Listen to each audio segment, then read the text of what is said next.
What's in my saddlebag is a question I get asked a lot. So in this video, I'm going to share the contents of my saddlebag right here with you right now on Just Ride Bikes. Now, unless you're a professional cyclist with a support car behind you and spare bikes and spare wheels, it's important to carry some spares, some tools inside a saddlebag on your bicycle to make sure you can fix most mechanical mishaps you might have during a bicycle ride. It's worth noting the fact you don't have to use a saddlebag. You can put all your tools, pumps and tubes inside a jersey or jacket pocket, and that's fine for lots of people. But personally, I prefer to save those pockets for extra clothing, extra food, my smartphone, and put all the tools on a bicycle. And the added bonus is that they're always on a bicycle and there's no chance of forgetting a inner tube or pump when you leave the house for a bicycle ride. When it comes to choosing a saddlebag, there are literally loads and loads of choices available. Different sizes, small like this one here, medium, super large, depending on how much stuff you want to carry. And how much stuff you carry depends on the length of the ride and how prepared you like to be for any mechanical mishap you might have. For me personally, I prefer a small, compact, sleek saddlebag. Looks better on a road bike. I don't want something massive hanging underneath my saddle, rubbing my legs, really annoying. And one reason I managed to use a small saddlebag is because I put the pump, very unfashionably, on the frame like that there. So only a small pump, you can get longer ones. You get a frame pump if you're old school. I know that doesn't look very pro, but it's always there on the bike and it's better than being in your jersey pocket. Saves space for more food, which is important on a long ride, and saves space in your saddlebag for the essentials you need. So what are those essentials? Well, let me show you. And the neat feature about this Silka saddlebag, and why I really liked it the last few days, is it opens to reveal the content very neatly like that. So easy access, that's a real big tick in the box for me. So you can see some of the contents there. Now, firstly, I am using tubeless on my giant TCI Advance, but I still carry 2 inner tubes, 1 per tire, just in case I have a really bad day out on the road. And I'm using these super lightweight and really compact inner tubes from Pirelli, the yellow one, and Tubelito. They're made from a polyurethane plastic material and a lot smaller than a typical inner tube. For comparison, got one over here. So that's a butyl inner tube, not very neatly folded up. And that is the plastic inner tube. So a lot of space saved over a more conventional inner tube. But these are a lot cheaper and you can get one of these in the saddlebag, but you get 2 of these in the space of 1 regular inner tube. So expensive, yes, but a small price to pay for the space you save. So inner tubes, and then because I'm tubeless, I have a tubeless fixing tool here. So there's loads of these available on the market, loads of different options. Some go in the bar ends or the cranks. This is a pen type device, and you basically have this sticky worm that goes in the hole of your puncher there. So I have one of those preloaded, ready to go.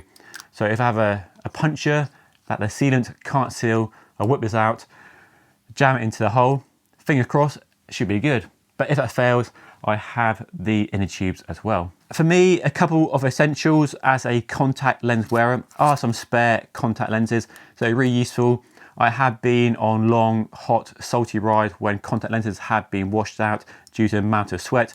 So a few spare ones in there is a good idea. And then you need a good multi-tool. Now this one has a really cool multi-tool sleeve, and as it comes apart, here is a multi-tool. This is a really comprehensive one. So we have a chain breaker and a spoke key which removes and attaches, and then we have lots of bits. So you got your flat blade screwdriver, your torque screw, various sizes of Allen keys, and this is where the chain tool goes on there. So a chain breaker is really essential just in case you have a badly mangled chain. You can often fix it most of the time with a chain breaker. Now, talking of a chain brake, another essential I always carry for my SRAM chain is a spare power lock quick link. These are fairly affordable. You buy these in packets of 5 online. So I bought a few spare and always have one in the saddlebag just in case, because if I have a clean brake, I can use one of those, or clean up the broken chain with the chain tool and use the power lock to get it back up and running. And then the other, not so essential, but I have it just in case, is a single tyre lever.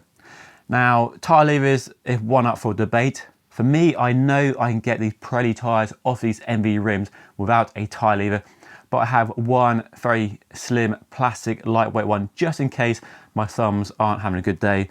So that is all I need. I know I can get a tyre off with one tyre lever.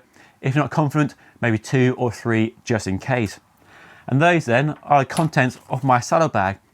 It's a fairly lightweight, fairly minimal setup, but I can fix most mechanical mishaps here, and anything more severe is going to require a taxi or a phone call home. Now, how prepared you want to be depends on the riding you're doing. For me, most of my daily rides aren't too far from home. I'm doing a big sportive at the weekend. I'm confident my bike will be mechanically sound to get me around that event with no mishaps. But if you're doing really long bike rides and unsupported bike rides further away from home, or you're doing multi-day rides, you might want to carry a few more spares. And one spare I often take on a longer or a multi-day ride just in case. It's a really small bottle of chain lube, just in case your chain gets really dry towards the end of a long ride. A bit of chain lube in your saddlebag, if you have space, is quite a good tip as well. But if you get into the realms of carrying spare chains, rear mechs, other bits and bobs, then you're going to need a bigger saddlebag, and that can add more weight to the bike. And really, it's always a compromise of how much stuff you take, or how much stuff you think you need, and what is the worst mechanical mishap you think you might have when you're out in the middle of nowhere. Now, of course, if something fails on the bike, a wheel collapses or a seat post fails, I don't have all the tools in here to fix it. But those sort of failures are well outside of the normal realms of something going wrong on a well-maintained bicycle like this.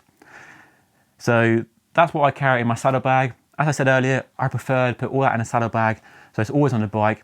And if I'm swapping bikes, I can swap it from one bike to another, and it saves loading up your jersey pockets, so it's uncomfortable, and it removes space for food and extra clothing, especially here in the spring when it can be cold in the morning. You've got arm warmers and knee warmers on and G-Day, and then it warms up later in the ride, so you want to take the clothing off, and you need pockets to put all that spare clothing in. So those are the contents of my saddlebag, on which I use on a daily basis. Now it's over to you. I'd love to hear from you what you carry in your saddlebag. If you use a saddlebag, leave a comment down below. Leave a little list of what you carry and what you think is essential, and what you think of my daily essentials. Now, if you enjoyed this video and you want to see some more maintenance and how-to videos, then do check this playlist right here, and don't forget to subscribe by hitting this button just here. But that's all for today. I hope this video helped you, and give it a thumbs up if you enjoyed it, and I'll see you all again very soon. Thank you so much for watching.